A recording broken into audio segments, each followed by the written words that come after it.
Welcome my dear students. Important guideline part 2 में बच्चों हम डिस्कस करने वाले हैं। पार्ट 1 में आपको पता है हम ये सब वेटेज डिस्कस कर चुके हैं, है ना। जिन बच्चों ने वीडियो नहीं देखा हो वो ये देख लें। सिलेबस हम डिस्कस कर चुके हैं बच्चों पार्ट 1 में।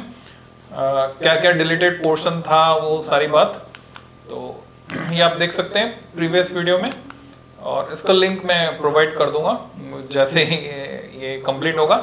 मैं इसका लिंक प्रोवाइड कर दूंगा आपको, इसका पीडीएफ आपको मिल जाएगा। सो लेटेस्ट नोटिफिकेशन और ओएमआर आपको कैसे भरनी है ये सारी बात मैं लास्ट वीडियो में आपको बता चुका हूं। तो अब इस वीडियो में हम क्या करने वाले हैं बच्चों, इस वीडियो में हम सैंपल पेपर डिस्कस करने वाले हैं। So let's start with the sample paper. तो सैंपल पेपर जो आपका 21-22 वाला इशू किया है सीबीएसई ने, आपको पता है 90 मिनट्स उसका टाइम है, 35 मार्क्स का ये पेपर है। तो इसमें 3 सेक्शन है आपके पास, है ना। 3 सेक्शन कौन कौन से? सेक्शन ए में 25 क्वेश्चंस हैं जिसमें से आपको सिर्फ कोई से 20 क्वेश्चन करने हैं। सेक्शन बी में 24 क्वेश्चंस हैं जिसमें से आपको फिर से 20 क्वेश्चंस करने हैं, कोई से 20। और सेक्शन सी में 6 क्वेश्चंस हैं जिसमें से आपको कोई से 5 करने, यानी एक क्वेश्चन आप छोड़ सकते हैं। सभी क्वेश्चन के बराबर मार्क्स हैं। अच्छा, ये एडिशनल मैंने लिखा हुआ है यहाँ पर 0.77, ये जो है 0.77 ये उसमें नहीं दिया हुआ है, ठीक है। पर जो उनका नोटिफिकेशन आया वहां से पता चला, और कैसे राउंडिंग ऑफ होगी लास्ट वीडियो में मैंने डिस्कस किया था आपके साथ। अच्छा, नेगेटिव मार्किंग नहीं है, ये सबसे अच्छी बात है, यानी आप अटेम्प्ट सारे करके आए, सही भी हो सकता है। और टेक्निक आप लगाएं जो आपको पता है कि ऑप्शन एलिमिनेशन टेक्निक जो है, ऑप्शन एलिमिनेशन टेक्निक बोलते हैं, थ्योरी बोलते हैं, उसे जरूर लगाएं, या फिर डायग्राम बनाकर हम कई बार रिजल्ट तक पहुंच जाते हैं तो उसको जरूर अप्लाई करें। So let's start section A. This section consist of 25 multiple choice question. अच्छा, किसी को डाउट हो ये कैसे लगाई जाती है सेक्शन ऑप्शन एलिमिनेशन थ्योरी या डायग्राम टेक्निक, तो हमारे director sir Brijesh Maheshwari sir ने जो है इस पे वीडियो अपलोड किए हुए, उनके चैनल पर आप जाकर वो वीडियो देख सकते हैं, डिटेल में उन्होंने समझाया हुआ है, तो वो अवेलेबल है वहां पर। तो this section consist of 25 multiple choice question with overall choice to attempt any 20 question. अगर आपने डिजायरेबल नंबर ऑफ क्वेश्चन से ज्यादा अटेम्प्ट कर दिए तो सिर्फ जो पहले 20 सवाल हैं वही चेक होंगे, ये आपको दिमाग में क्लियर कर लेना। पहला क्वेश्चन स्टार्ट करो बच्चों में। Let's start with the first question. Which of the following is not the property of equipotential surface? तो equipotential surface यानी इलेक्ट्रोस्टैटिक्स को ये बिलोंग करता है। तो अगर मैं शॉर्ट फॉर्म में यहाँ पे लिखूं तो this question belongs to electrostatics, यानी यूनिट नंबर 1। तो हम जानते हैं कि इक्विपोटेंशियल सरफेस कभी एक दूसरे को नहीं काट सकते। आपको गौर करना है इस शब्द पर, नॉट द प्रॉपर्टी। आपको ये नहीं बताना कौन सी प्रॉपर्टी है, जल्दबाजी में बच्चे गलत कर देते हैं। कौन सी प्रॉपर्टी नहीं है तो वो बताना है। तो rate of change of potential with distance on them is 0। Obviously जब पोटेंशियल सेम है तो rate of change of potential तो 0 होना ही है। For a uniform electric field they are concentric spheres. हाँ, कंसेंट्रिक स्फीयर्स होते हैं कि नहीं होते यूनिफॉर्म इलेक्ट्रिक फील्ड के लिए, वो आपको आइडिया होना चाहिए। अगर मैं एक डायग्राम आपको याद दिलाऊं, suppose these are parallel planes, ठीक है। तो फील्ड लाइंस कैसे जा रही हैं, इनको काटते हुए जा रही हैं। स्पेशल इफेक्ट लगाकर हम डायग्राम में कुछ इस तरह से दिखा सकते हैं। ये एक फील्ड लाइन मैंने दिखाई, ये दूसरी फील्ड लाइन दिखाई, 3 फील्ड लाइन तक हम दिखाते हैं जिससे कि ये पता चल जाए इक्विडिस्टेंट पैरेलल है, यूनिफॉर्म इलेक्ट्रिक फील्ड है। तो ये स्फीयर नहीं है, ठीक है। These are not concentric sphere, साफ साफ पता चल रहा है। They can be imaginary spheres, okay. हम कोई पॉजिटिव चार्ज है उसके आसपास, ये सर्कल नहीं है बच्चों, स्फीयर 3D, ये स्फेरिकल सरफेसेस हम ले सकते हैं जो कि इक्विपोटेंशियल होंगी, यानी ये करेक्ट है, ये करेक्ट है, ये करेक्ट है। सो ऑब्वियसली आंसर क्या बचा? 3rd। अच्छा, सॉल्यूशन मार्किंग स्कीम में दिए हैं सीबीएसई ने, तो आप वहां से वेरीफाई कर सकते हैं। सेकेंड क्वेश्चन की बात करते हैं। 2 पॉइंट चार्ज है, 8q - 2q, x = 0, x = l। तो अब यहाँ पर क्या करेंगे, हम डायग्राम वाली टेक्निक लगाएंगे। डायग्राम बनाते ही क्लियरिटी आएगी आपको। जैसे आप डायग्राम बनाते हैं, एक्स एक्सिस आपने बनाया, ठीक है, वाई एक्सिस बना सकते हैं, जरूरत नहीं है ओरिजिन मार्क किया आपने। तो 8q तो कहाँ रखा हुआ है, x = 0 पर, तो यहीं पर रखा हुआ है 8q। और -2q सपोज यहाँ पर रखा है, तो वो पॉइंट लोकेट करना है। ये डिस्टेंस आपको दी हुई है, ये l हो गई यहाँ तक, इसके कोऑर्डिनेट l है। तो जहां इलेक्ट्रिक फील्ड 0 हो जाएगा तो 8q जनरेट, मतलब इलेक्ट्रिक फील्ड 0 हो जाएगा, वो पॉइंट बीच में तो हो नहीं सकता। बीच में अगर कोई पॉइंट में लेता हूं तो 8q रिपेल करेगा, -2q अट्रैक्ट करेगा, तो दोनों का इलेक्ट्रिक फील्ड तो सेम डायरेक्शन में होने से ऐड हो गया, तो वहां तो होगा नहीं, तो और आगे कहीं लेना पड़ेगा हमको। अब वो आगे वो दूरी क्या होगी ओरिजिन से, वो आपको नाप कर निकालनी है। तो इसके लिए आपको कैलकुलेशन करनी पड़ेगी। Calculation is quite simple. आप क्या कर सकते हैं, अच्छा मैं ट्राई करता हूँ, देखें अगर मैं बोर्ड पे जाता हूँ 8q -2q, ओके, यहाँ पर मेरे पास बोर्ड आ गया है, इस पे मैं रीड्रॉ करता हूँ डायग्राम को। 8q -2q इसके कोऑर्डिनेट है l एंड 0, ठीक है, ये y एक्सिस। तो माना कि वो point of observation point P है, और इस पॉइंट P पर, इस पॉइंट P पर इलेक्ट्रिक फील्ड इंटेंसिटी 0 है, जिसकी दूरी सपोज x मान लेते हैं, y मान लेते हैं, m मान लेते हैं, m तो मास हो जाएगा, तो ओके क्या माने, r मान लेते हैं, okay, this distance is r। सो अब आप कर सकते हैं कि 8q अपॉन r स्क्वेयर बराबर होना चाहिए, अपोजिट होना चाहिए किसके, के मैग्नीट्यूड लेके चल रहा हूं मैं, डायरेक्शन हमने फिजिकली कंसीडर कर लिए, 2q डिवाइडेड बाय ये डिस्टेंस बची जो r माइनस l है, ठीक है, यहां तक r है, तो ये यहां से यहां तक r माइनस l का स्क्वायर। और इसमें जो कट रहा है उसको काट दीजिए, बाकी इसको आप सॉल्व करके आंसर निकाल सकते हैं, आपको r की वैल्यू मिल जाएगी और वो आप मैच करा सकते हैं। तो समझ गए होंगे आप। So let's get back to the question. ये हुआ क्वेश्चन नंबर 2। तो इस तरह के क्वेश्चन आप एक्सपेक्ट कर सकते हैं। अब देखा जाए तो पहला क्वेश्चन था straight forward direct, less time consuming, पर ये जो दूसरा क्वेश्चन है तो सारे एमसीक्यू, पर ये जो क्वेश्चन है इसमें आपको कैलकुलेशन करनी ही पड़ेगी, क्योंकि इन रिजल्ट्स को देखकर आप कूद कर नतीजे पर नहीं पहुंच पाएंगे जब तक कि आप लिखकर कुछ काट पीट के मैथमेटिकल कैलकुलेशन नहीं करते हैं। An electric dipole of moment p is placed parallel to the uniform electric field, उसके पैरेलल हमने रखा है, ठीक है। अब मोमेंट p आप ये समझ लीजिए वेक्टर क्वांटिटी है, ठीक है, दिस इज वेक्टर क्वांटिटी, तो उसको हमने रखा है parallel to the uniform electric field. तो इसका आइडिया, ये फिर से डायग्राम बनाने का यहाँ पर इंडिकेशन है, ये इलेक्ट्रिक फील्ड की डायरेक्शन, और जो आपने डाइपोल रखा है वो सपोज ये रखा है, और -q से +q डायरेक्शन होती है, तो आपको पता है आपने पैरेलल रखा है, -q से +q, ये डायरेक्शन है इलेक्ट्रिक डाइपोल मोमेंट की, which is represented by small p.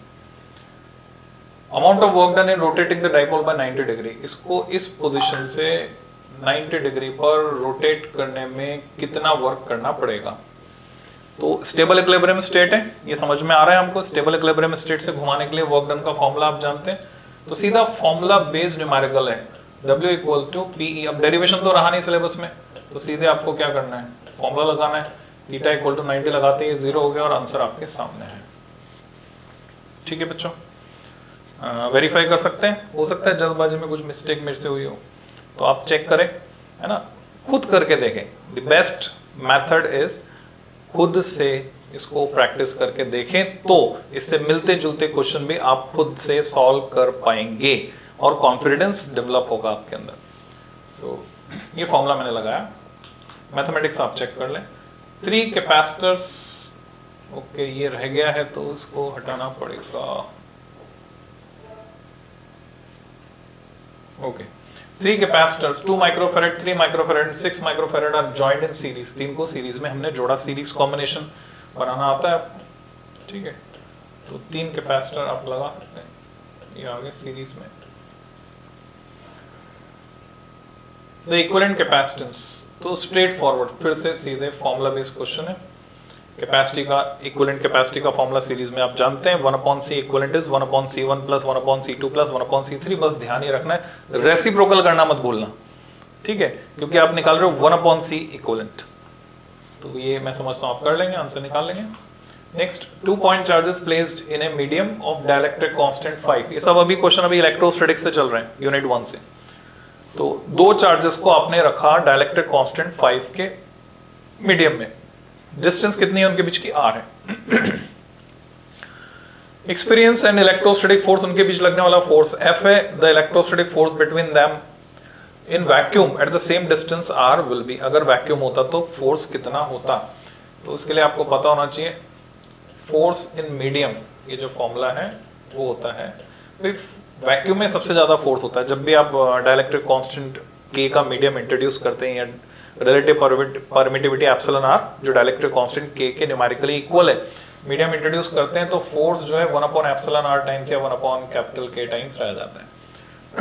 अब यहाँ उल्टा बोल दिया कि ये जो मीडियम, जब डाइलेक्ट्रिक कांस्टेंट 5 का मीडियम था और डिस्टेंस r थी, तब फोर्स F था, यानी ये है F। तो जब एयर है, this is force in air, और वैक्यूम, वैक्यूम में फोर्स होगा मैक्सिमम उतने डिस्टेंस, वो कितना होता है, तो K टाइम्स हो गया, K टाइम्स हो गया, नहीं समझ में आ गया होगा आपको, ठीक है। फिर आप वेरीफाई कर सकते हैं, चेक कर सकते हैं, लॉजिकली चेक करें पहले, जब खुद आप संतुष्ट हो जाएं फिर आंसर देखें, आंसर देखने के बाद आंसर मैच कराएं। आंसर, अच्छा आंसर भी गलत हो सकता है, हम भी गलत हो सकते हैं, कोई भी गलत हो सकता है, तो हम लॉजिकली उसको वेरीफाई करेंगे। ना तो जिसने सॉल्व पेपर बनाया वो भगवान है, ना जो पेपर सॉल्व कर रहा है वो भगवान है। तो गलती कहीं भी हो सकती है, आपसे भी हो सकती है, मेरे से भी हो सकती है, पेपर बनाने वाले से भी हो सकती है। तो लॉजिकली हम चेक करके जो सही है उसको सही मान लेंगे। Which statement is true for Gauss law, इनमें से कौन सा स्टेटमेंट सही है गॉस लॉ के लिए। गॉस लॉ बच्चों आना ही आना है एग्जाम में। अब ये कैसा क्वेश्चन बोलेंगे, ये मेमोरी बेस्ड क्वेश्चन है, यानी अंडरस्टैंडिंग, आपकी गॉस लॉ की अंडरस्टैंडिंग को चेक किया जा रहा है। इसमें आपको न्यूमेरिकल कैलकुलेशन कुछ नहीं करनी, जैसे आप स्टेटमेंट पढ़ते हैं आप रिजल्ट तक पहुंच सकते हैं। All the charges whether inside और outside the Gaussian surface contribute to the electric flux, is it true. पहला स्टेटमेंट आपको बताना कौन सा ट्रू है। तो अगर कुछ कम समझ में आए कोई बात, तो आप ऑप्शन एलिमिनेशन थ्योरी यहाँ पे लगा दें, जो आपको लग रहा है कि जो बिल्कुल ही गलत है तो उसको तो हम काटते चलें, उसको और रिजेक्ट कर दें स्टेटमेंट को। तो देखिए कौन कौन सा रिजेक्ट कर सकते हैं हम स्टेटमेंट यहाँ पर। तो पहला statement, all the charges whether inside और आउटसाइड द गॉसियन सरफेस, आपको पता है क्यू इनसाइड ही कंट्रीब्यूट करता है, यानी हम इसको रिजेक्ट कर सकते हैं बच्चों, इसको हमने रिजेक्ट किया। दूसरा, electric flux depends upon the geometry of the Gaussian surface, क्या इस बात से कोई फर्क पड़ता है कि गॉसियन सरफेस स्फेरिकल ले रहे हो या किसी और शेप की ले रहे हो। तो मैं समझता हूं आपको पता है, इससे कोई फर्क नहीं पड़ता है। सो ये भी रिजेक्ट हो गया। Gauss theorem can be applied to non uniform electric field, non uniform electric field के लिए लगा सकते हैं, नहीं लगा सकते हैं, आई थिंक हम लगाते हैं नॉन यूनिफॉर्म इलेक्ट्रिक फील्ड के लिए। तो पहले चौथा और पढ़ लेते हैं। The electric field over the Gaussian surface remains continuous and uniform at every point. तो क्या ये जरूरी है पूरी गॉसियन सरफेस के लिए यूनिफॉर्म रहे हर पॉइंट पर और इलेक्ट्रिक फील्ड कंटिन्यूअस हो। तो अब ऐसे किसी क्वेश्चन में जब आप फंस जाते हैं तो आप अंडरस्टैंडिंग जो है वो प्रॉपर चाहिए। तो बेटर है इसकी प्रॉपर अंडरस्टैंडिंग बनाने के लिए आप एनसीईआरटी रेफर करें। एनसीईआरटी में 6 पॉइंट दिए हुए हैं गॉस लॉ से रिलेटेड, उनको रेफर करें। फिर इस अपने पहले खुद के कंक्लूजन तक पहुंचे और खुद के कंक्लूजन तक पहुंचने के बाद फिर जो सैंपल पेपर में आंसर दिया है वो चेक करें। तो Gauss theorem can be applied to non uniform electric field, क्या ऐसा हमने किया है? तो जवाब है हाँ। जैसे अगर मैं गॉस थ्योरम लगाता हूं नॉन यूनिफॉर्म इलेक्ट्रिक फील्ड के लिए, तो यहाँ पॉइंट चार्ज रखा है और ये गॉसियन सरफेस है, तो इससे रिलेटेड, अच्छा गॉसियन सरफेस सिमेट्रिकल लेते हैं जनरली हम, तो इलेक्ट्रिक फील्ड ये कैसा है, यूनिफॉर्म है या नॉन यूनिफॉर्म है? वो आप तय कीजिए। लाइंस जो है डाइवर्ज हो रही हैं, ठीक है, लाइंस आर डाइवर्जिंग चार्ज यहाँ पे पड़ा है। तो इलेक्ट्रिक फील्ड नॉन यूनिफॉर्म है या यूनिफॉर्म है वो आपको तय करना है। अगर हम लगा सकते हैं तो ये स्टेटमेंट ट्रू हो जाएगा, और नहीं लगा सकते हैं तो ये भी फॉल्स हो जाएगा, तो चौथा सही हो जाएगा। और चौथे में अगर आपको क्लियरिटी आ रही है तो वो कर सकते हैं। मैं तरीका बता रहा हूँ खाली आपको, ठीक है, मैं कंक्लूसिव स्टेटमेंट नहीं दे रहा हूँ, सब आपके ऊपर छोड़ रहा हूँ। और उसके पीछे कारण है, जब ये एक्टिविटी आप करेंगे तो आप सीखेंगे। अगर ये एक्टिविटी मैं सब कुछ बता दूंगा, स्पून फीडिंग में कर दूंगा, तो आपके सीखने का कुछ भी नहीं रहेगा उसमें। तो तरीका क्या है वो मैं आपको समझा रहा हूं, उस तरीके को इस्तेमाल करके आपको फाइनल रिजल्ट तक पहुंचना है। Electric field over the Gaussian surface remains continuous. क्या कंटिन्यूअस रहता है इलेक्ट्रिक फील्ड गॉसियन सरफेस के ऊपर? ये हो गई गॉसियन सरफेस, ठीक है, हमने स्फेरिकल गॉसियन सरफेस ली, और ये हमारा मेटल का स्फीयर है जिसपे चार्ज है, ठीक है, चार्ज यूनिफॉर्मली डिस्ट्रीब्यूटेड है। ये ले सकते हो, और कोई केस भी ले सकते हो आप, शीट ऑफ चार्ज ले सकते हो। तो क्या ऐसा है यूनिफॉर्म रहेगा एट एवरी पॉइंट? अगर ये मैंने शीट ऑफ चार्ज कंसिडर की और गॉसियन सरफेस ली हमने सिलिंड्रिकल, तो लॉजिकली चेक करो बच्चों, ये आपके सिलेबस का है जो मैंने सेकंड केस लिया, और ये आपके सिलेबस से हट गया है। तो लॉजिकली चेक करो इसको पढ़ के और फिर रिजल्ट तक पहुंचो। नेक्स्ट क्वेश्चन पे चल रहे हैं। Capacitor plates are charge by battery with V volt. V volt की बैटरी से हमने कैपेसिटर की प्लेट को चार्ज किया। अभी तक हम इलेक्ट्रोस्टैटिक्स में ही हैं, ठीक है, और चार्ज करने के बाद आपने बैटरी को डिस्कनेक्ट कर दिया। अब गौर करो, ये दो बातें हो सकती हैं, ठीक है, या तो बैटरी को आपने डिस्कनेक्ट किया है या तो डिस्कनेक्ट नहीं किया है। अगर डिस्कनेक्ट कर दिया है तो फिर चार्ज ना तो आ सकता है ना तो जा सकता है, तो चार्ज कांस्टेंट रहेगा। और डिस्कनेक्ट अगर आपने नहीं किया है तो बैटरी जब तक लगी है, बैटरी का धर्म है, बैटरी का फर्ज है, वो वोल्टेज को कांस्टेंट रखेगी। और ये एक कंसेप्ट है जिसपे कई तरह से घुमा घुमा के सवाल पूछा जाता है। तो बैटरी जुड़ी हुई तो वोल्टेज कांस्टेंट, और बैटरी हटा दी तो चार्ज कांस्टेंट। तो इसके बेसिस पे हम जवाब देंगे। एंड डाइलेक्ट्रिक स्लैब जिसका डाइलेक्ट्रिक कांस्टेंट K है, उसको इंसर्ट किया हमने प्लेट्स के बीच में। Potential across the plates of capacitor will become, तो पोटेंशियल कितना हो जाएगा? तो अगर बैटरी कनेक्टेड रहती तो हमारा जवाब था potential will remain V। Battery disconnected तो हम बोलेंगे नया चार्ज Q डैश पुराने चार्ज Q के बराबर। अच्छा, कैपेसिटी की बात करें तो नई capacity C dash K times हो जाती है, ये हम जानते हैं, कैपेसिटी बिकम्स K टाइम्स। तो अब पोटेंशियल की बात करें V equal to Q by C, तो नया potential V dash is Q dash upon C dash. अब आप समझदार हैं, आगे आंसर तक आपको पहुंचना है। मैं पूरे स्पून फीडिंग नहीं, मैंने आपको रास्ता बता दिया कैसे हम आंसर तक पहुंचेंगे। यहाँ Q आ गया और C डैश की जगह K C आ गया, तो क्या आंसर बनेगा इसमें से आप चुन सकते हैं। तो इतनी होशियारी तो आपको दिखानी होगी। Okay, next, the best instrument for accurate measurement of EMF of a cell. अब हम आगे करंट इलेक्ट्रिसिटी में।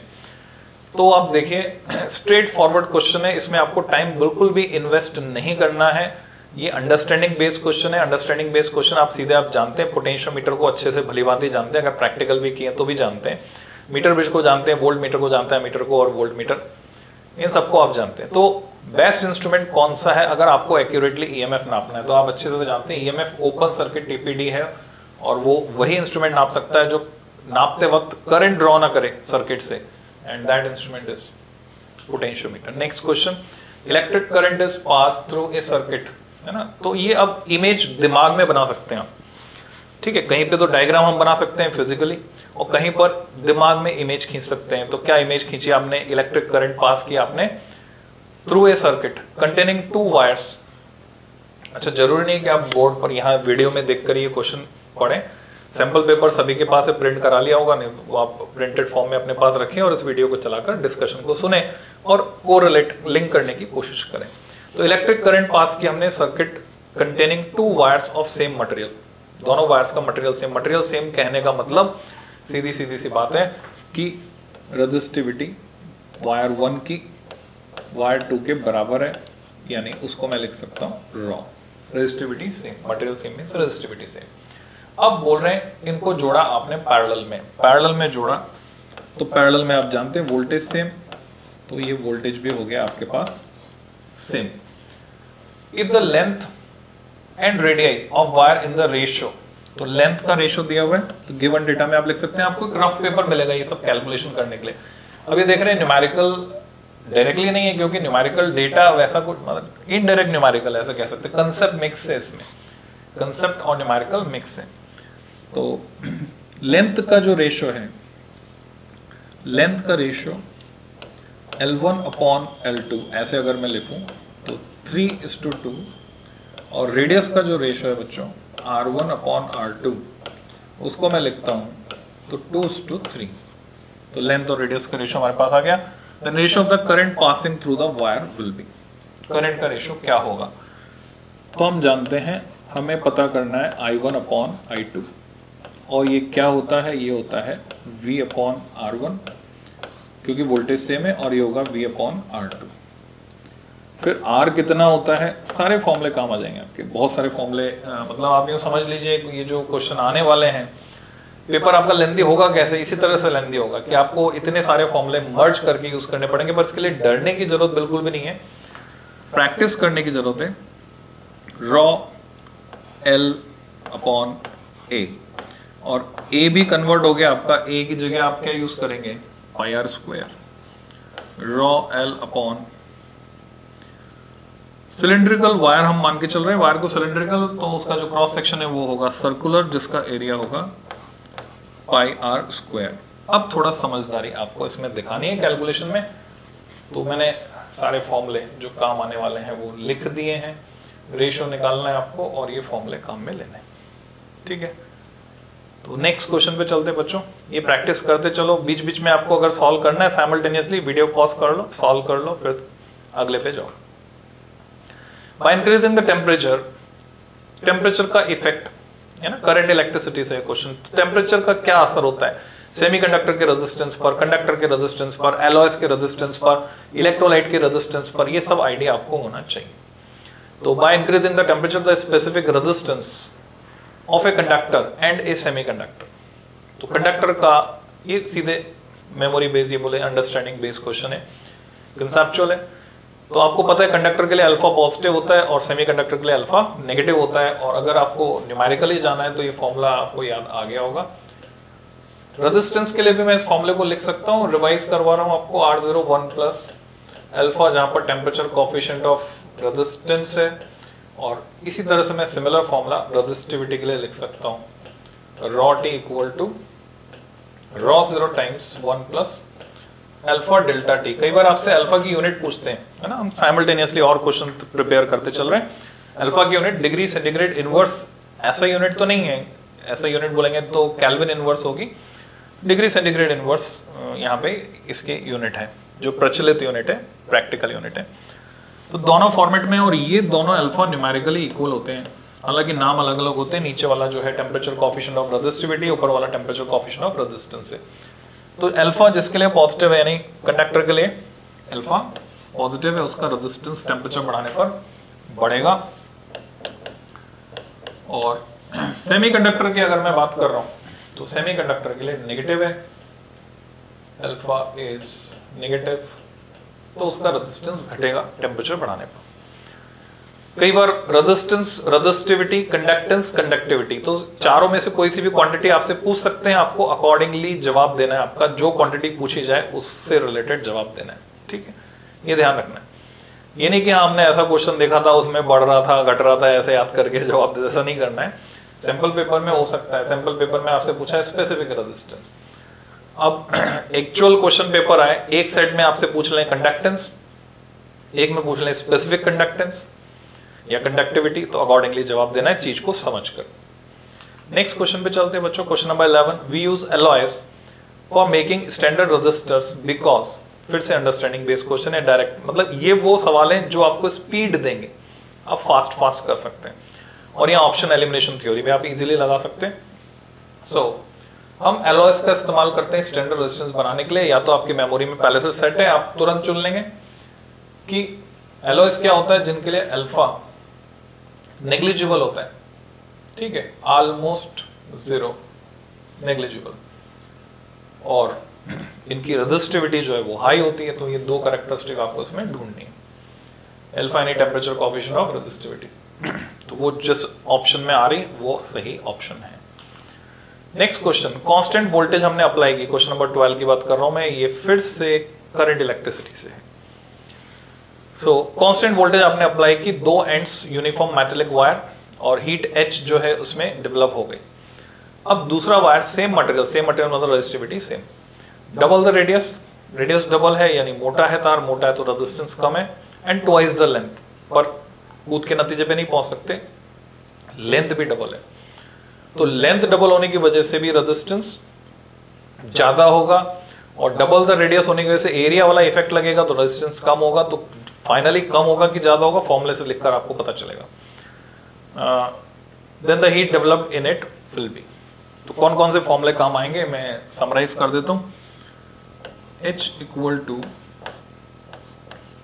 आई स्क्वायर आर टी, ये काम में लेंगे आप, या V square by R into T काम में लेंगे। सोचिए, बोल रहे कांस्टेंट वोल्टेज अप्लाइड है, तो कांस्टेंट वोल्टेज अप्लाइड है